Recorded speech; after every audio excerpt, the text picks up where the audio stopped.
Hello दोस्तों, मैं सुधा पांडे अपने अवधि संगीत चैनल में आप लोगों का स्वागत करती हूँ। प्लीज़ मेरे चैनल को लाइक करिए, शेयर करिए, सब्सक्राइब करिए और कमेंट बॉक्स में ज़रूर लिखना। आज मैं खिचड़ी पे खाने वाला गीत गाने जा रही हूँ। कैसे लगा ज़रूर कमेंट बॉक्स में बताना। इन्हें दूर करो साले निगम में है, इन्हें दूर करो, इन्हें दूर करो साले निगम में है, इन्हें दूर करो।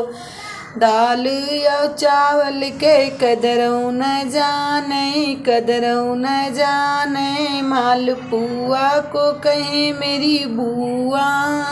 इन्हें दूर करो, इन्हें दूर करो साले निकम में है, इन्हें दूर करो, इन्हें दूर करो साले निकम में है, इन्हें दूर करो। आलू और परवर के कदरू न जाने, कदरू न जाने, लौकी को कहे मेरी मौसी है, इन्हें दूर करो, इन्हें दूर करो साले निकम में है, इन्हें दूर करो, इन्हें दूर करो साले निकम में है, इन्हें दूर करो।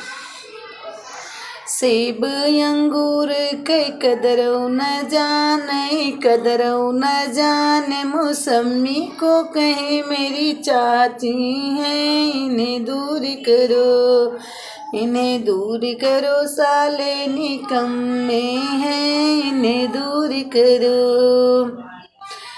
पूड़ी कचौड़ी के कदरों न जाने, कदरों न जाने, भाजी को कहे मेरी मम्मी है, इन्हें दूर करो, इन्हें दूर करो साले निकम में है, इन्हें दूर करो, इन्हें दूर कर साले निकम में है, इन्हें दूर करो।